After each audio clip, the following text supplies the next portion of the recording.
நம்மை மனுஷனாக இருந்த நம்மை தேவனுடைய பிள்ளையாக தெய்வத்துவத்தை நமக்கு கொடுத்து நம்முடைய எல்கை விட்டு நீ வெளியே வா.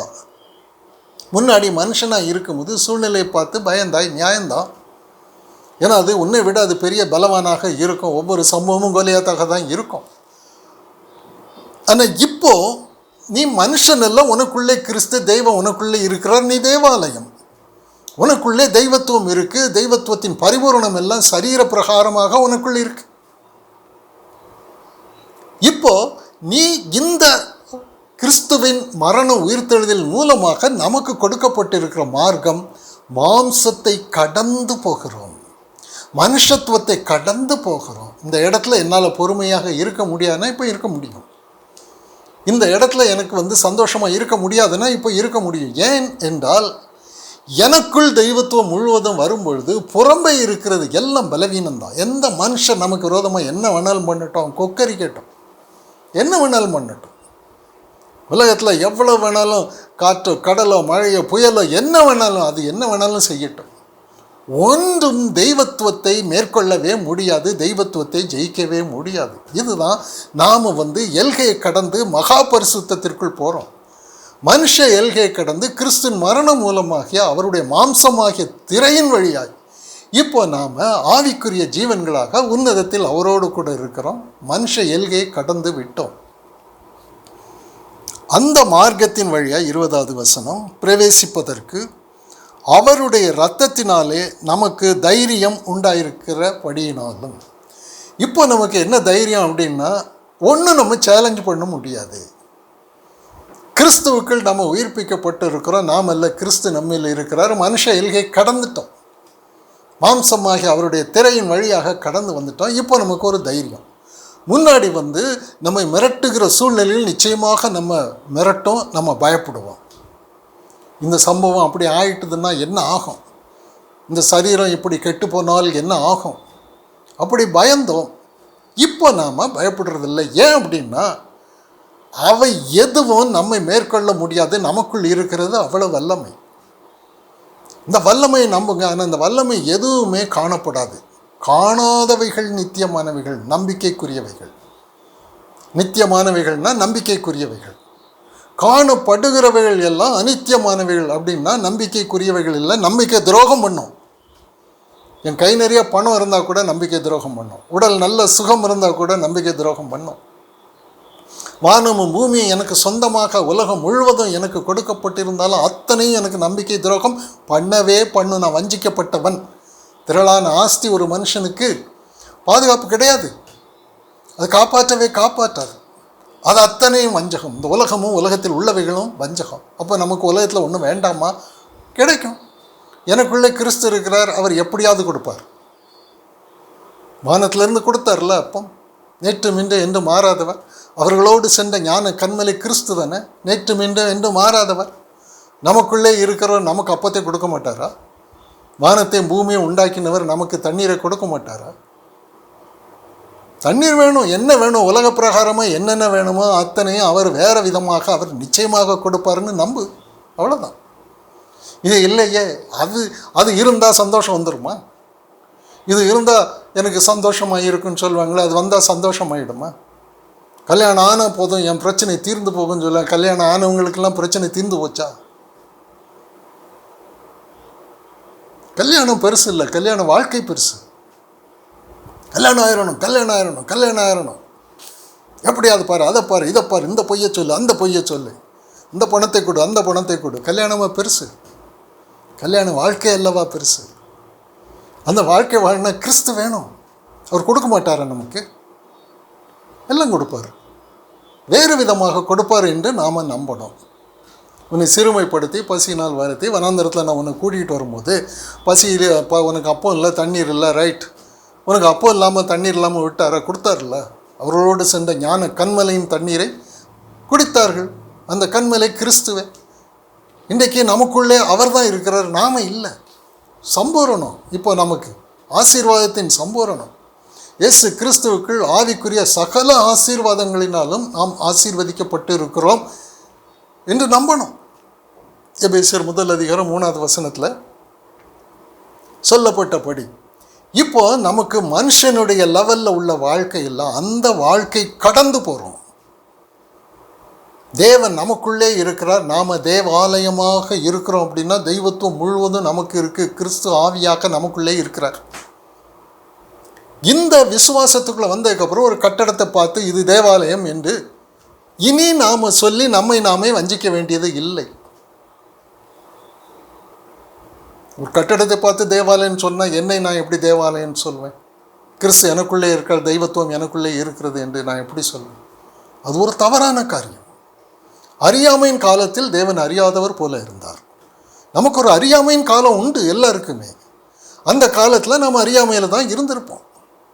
பவுல் அப்போஸ்தலன் பாவிகளில் பிரதானமான பாவி அப்படின்னு சொல்கிறாரு. அறியாமையில் அந்த காரியத்தை செய்தேன். அறியாமையின் காலத்தை தேவன் அறியாதவர் போல இருந்தார். இப்போ மறந்துருந்தோம். ஒரு கட்டடத்தை பார்த்து தேவாலயம்னு சொன்னால் பாவத்தை நான் எப்படி ஜெயிக்க முடியும்? தேவன் அங்கே தானே இருக்கிறார், இங்கே இல்லையே. உலகத்தை நான் எப்படி ஜெயிக்க முடியும்? எனக்குள் கிறிஸ்து இருக்கிறான்னு எப்படி நான் நம்ப முடியும்? எனக்குள் கிறிஸ்துனா எனக்குள்ளே தேவன் இருக்கிறார். எனக்குள்ளே தேவன்னா நான் தேவாலயம். ஏதாவது ஒன்று தானே தேவாலயமாக இருக்க முடியும். இப்போ நமக்குள்ளே வந்துட்டார். நாம் தேவனுடைய ஆலயமாக இருக்கிறோம். இதெல்லாம் எவ்வளவு பெரிய வாக்குத்தத்தம். தேவனை மகிமைப்படுத்துங்க. உங்கள் சரீரம் ஆவிக்குரிய சரீரம், உங்களுடைய ஆவி, உங்கள் ஜீவன் கிறிஸ்து. கிரயத்துக்கு கொல்லப்பட்டவங்க. நீங்கள் உலகத்தில் தள்ளப்பட்டவங்க இல்லை, புறக்கணிக்கப்பட்டவங்க இல்லை, கிறிஸ்துவோடு கூட ஐக்கியமானவங்க, கிறிஸ்துவுக்கு சொந்தமானவங்க, அவருடைய கண்மணின்னு எத்தனை இடத்துல சொல்கிறார். ஆனால் சம்பவங்கள், சூழ்நிலைகள் எப்படி இருக்கும்? கைவிடப்பட்டதை போல இருக்கும். உலகம் கைவிட்டிருக்கோம், சரீரம் கைவிட்டிருக்கோம், மனுஷர்கள் கைவிட்டிருப்பாங்க, இதெல்லாம் இருக்கும். எல்லாம் கைவிடப்பட்ட நிலையில் இருக்கும். ஆனாலும் ஆண்டவர் என்ன சொல்ல, உலகமே உன்னை கைவிட்டாலும், உலகத்தில் உள்ளவைகள் எல்லாம் உன்னை கைவிட்டாலும், ஜனங்கள் எல்லாரும் உன்னை கைவிட்டாலும், புறக்கணித்தாலும், நான் உனக்கு சாதகமாக உனக்குள்ளே இருக்கிறேன். கடந்து போ, தைரியமாக மகா பரிசுத்தத்திற்குள் பிரவேசி. இப்போ தைரியம் உண்டாயிருக்கு. முன்னாடி உபத்திரவத்தை எதிர்த்து நிற்கிறதுக்கு தைரியம் கிடையாது. இப்போது உபத்திரவத்தை எதிர்த்து நிற்கிறதுக்கு தைரியம் இருக்குது. ஏன் அப்படின்னா, உபத்திரவத்தின் வல்லமையை விட எனக்குள்ளே இருக்கக்கூடிய வல்லமை தேவனுக்குரியது. இதை அபியாசப்படுத்தணும். இந்த வாழ்க்கை இது திடமான போஜனம். இது பால் குடிக்கிற வாழ்க்கை இல்லை. ஏதோ ஒரு நாள் போய் உட்காந்துட்டு யாருடைய உபதேசத்தையாவது கேட்டுட்டு ஏதோ காரியங்களை கிரியைகளை செய்துட்டு வர்றது பால் குடிக்கிற குழந்தையின் வாழ்க்கை. குழந்தையாகவே இருக்கணுமா? குழந்தையாகவே இருந்தால் என்ன ஆகும்? அந்த குழந்தைக்கு என்ன இருக்கும்? என்ன பலன் இருக்கும்? என்ன பாதுகாப்பு இருக்கும்? புருஷனான போது குழந்தை கேட்டவர்களை ஒழித்து விட்டேன். முன்னாடி குழந்தையாக இருக்கும்போது குழந்தையை போல சிந்தித்தேன், குழந்தையை போல பேசினேன், குழந்தையை போல யோசித்தேன், எல்லாம் பண்ணேன். ரைட். அது ஆண்டவர் அறியாத காலத்தை அவர் அறியாத போல இருக்கிறார். இப்போ நம்ம திடமான போஜனத்தை புசிக்கிற ஒரு இடத்துக்கு வரணும். கிறிஸ்துவை குறித்து உங்களுக்கு சொல்லிக் கொடுக்கறதுக்கு உங்களுக்கு புரிய மாட்டேங்குதே, நீங்கள் மந்த இருதயம் உள்ளவங்கன்னு தானே சொல்கிறார். இவ்வளவு வருஷங்கள் ஆகியும் நீங்கள் மந்தமான இருதயம் உள்ளவங்க. இந்த மெல்கிசேதேக்கை பற்றி உங்களுக்கு சொல்லிக் கொடுக்க முடியாது. இந்த ஆண்டவரை பற்றி யாராவது ஒரு மனுஷன் ஏதாவது சொன்னால் அந்த உபதேசங்களை கேட்டுட்டு வருவாங்க. அது இருதயத்தை சுத்தப்படுத்தாது. முதலாம் கூடாரத்தின் பரிசுத்தம் அது திரையை கடந்து போகிற ஜெயங்கொள்கிற வாழ்க்கை கிடையாது. இதனால தான் நம்ம இந்த உலக வாழ்க்கையில் சூழ்ந்து நிற்கிற சம்பவங்கள் எல்லாம் நமக்கு பாதகமாக இருக்கும் பொழுது ஆண்டவர் நமக்குள் சாதகமாக இருக்கிறார் அப்படிங்கிற ஒரு நம்பிக்கை போதும். இதை கண்டுபிடிக்கணும். அந்த சூழ்நிலையை எப்படி ஆண்டவர் கொண்டு போய் அதை எப்படி நன்மையாக மாற்றுகிறார். நீ தேவையில்லாமல் பயந்தாயே, தேவையில்லாமல் கலங்கினாயே, தேவையில்லாமல் பட்டயத்தை எடுத்து போராடினாயே, விட்டு கொடு. எந்த மனுஷன் தோல்னா உன்னை எதிர்த்து உன்னை ஜெயிக்க முடியுமா? எந்த மனுஷனுக்கு வல்லமை இருக்குது? உன்னை ஜெயிக்கிறதுக்கு எந்த மனுஷனுக்கு வல்லமை இருக்குது? யாருக்கிட்ட அவ்வளோ ஞானம் இருக்குது, புத்தி இருக்குது, அவ்வளோ வல்லமை இருக்குது, தெய்வத்துவத்தின் பரிபூரணம் முழுசையும் கிறிஸ்துவாக உனக்குள்ளே வச்சுக்கிட்டு இருக்கிறியே, உன்னை ஒரு மனுஷன் ஜெயிக்க முடியுமா? ஒரு மனுஷனை பார்த்து நீ பயப்படுவாயா? நீ கிறிஸ்துவை தரித்துக்கொள். இந்த இடத்துல தானே நமக்கு பிரச்சனையே வருது.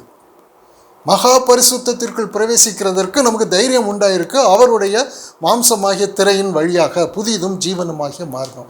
இது ஒரு மனுஷன் போகின்ற மார்க்கம் இல்லை. மனுஷன் தனக்கு சாதகமாக இருக்கிற விசாலமான மார்க்கத்தில் போவான்.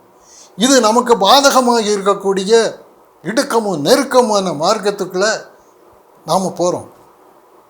அந்த இடுக்கமும் நெருக்கமும் என்னை ஒன்றும் மேற்கொள்ளவே முடியாது. நாம் விசாலமான மார்க்கத்தை தேடி போகும்போது அது காவு வாங்கும். சூழ்நிலை வரும் பொழுது அந்த மார்க்கம் கைவிடும். இடுக்கமும் நெருக்கமான மார்க்கத்தில் கிறிஸ்துவை தரித்து கொள்ளாமல் போகவே முடியாது.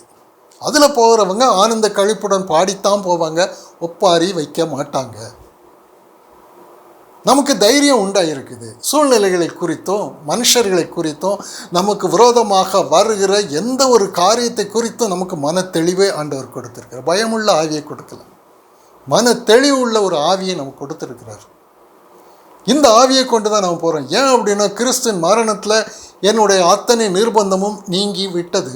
அவருடைய உயிர்த்தெழுதலில் நான் தெய்வத்துவத்தையே சுதந்திரித்து கொண்டிருக்கிறேன். இப்போ இந்த இக்கட்டை என்னால் கடந்து போக முடியாதா? இந்த தீயும் தண்ணீரையும் என்னால் கடந்து போக முடியாதா? ஒரு மனுஷனால் கடந்து போக முடியாதா? சிவந்த சமுத்திரத்தை எவ்வளோ பெரிய சேனையால் கூட கடந்து போக முடியாது. ஆனால் கர்த்தரை தரித்து கொண்டு இருக்கிறவங்க உலர்ந்த தரையில் நடந்து போகிறதை போல கடந்து போனாங்க. அது முடியும். இப்போ நாம் கடந்து போகிறதற்கு நமக்கு ஒரு விசுவாசத்தையும் தைரியத்தையும் ஆண்டவர் கொடுத்திருக்கிறார். நாம் மனுஷங்க இல்லையே. உலக தாளந்துகளை கொண்டு வாழக்கூடிய வாழ்க்கை தோல்வியான வாழ்க்கை. உலக தாளந்துகளுக்குள் தோல்வி இருக்கும். நல்ல சரீர சுகம் இருந்தால் அதற்குள்ளே மரணம் இருக்கும், அனித்தியம் இருக்கும். இதை அப்படி பிரித்து பார்க்க தெரியணும். எனக்கு நன்மையாய் தோன்றுகிற காரியங்களுக்குள் எனக்கு மறைந்து இருக்கக்கூடிய தீமைகள் என்ன என்பதை வார்த்தையை கொண்டு துண்டு துண்டாக போட்டு பார்க்கணும். இப்போ எனக்கு தீமையாய் தோன்றுகிற காரியத்திற்குள் என்ன தீமை இருக்குது? ஒரு தீமையும் கிடையாது.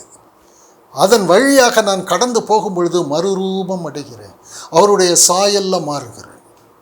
ஒவ்வொரு தடவை ஒவ்வொரு சூழ்நிலைகளை நான் விசுவாசிக்கும் பொழுது நான் மறுரூபம் அடைகிறேன். இந்த மறுரூபம் தான் நமக்கு நித்தியமான சாயல். நம்ம நித்திய ஜீவியாக நம்ம வாழப்போகும் பொழுது நமக்கு ஒரு சாயல், வல்லமை, ஞானம், புத்தி இருக்குமே. அவைகள் எல்லாவற்றையும் விசுவாசத்தின் மூலமாக நாம் சுதந்தரிக்கிறோம். பிள்ளைகளானால் சுதந்திரரும். நம்ம எதை சுதந்திரிக்க போகிறோம்? தெய்வத்துவத்தை. இன்றைக்கி நாம் அலட்சியம் பண்ணுற உபத்திரவங்கள், பாடுகள், போராட்டங்கள், இச்சைகள் எல்லாம் இருக்கும்.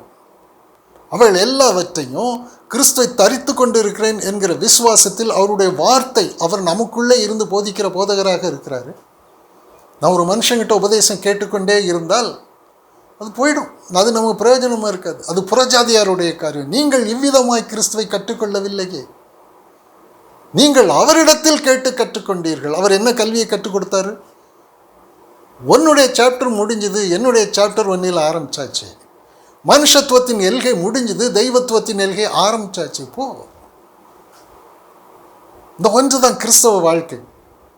ஒரு மத ரீதியான சடங்காச்சார சம்பிரதாய நற்கிரிகளை செய்து கொண்டு நமக்கு நாமே ஒரு கண்ணியை வைத்துக்கொள்ளக்கூடாது. அதன் விளைவு என்ன? ஜெயம் இருக்கா? சந்தோஷம் இருக்கா? என்ன இருக்குது? ஒன்றும் கிடையாது.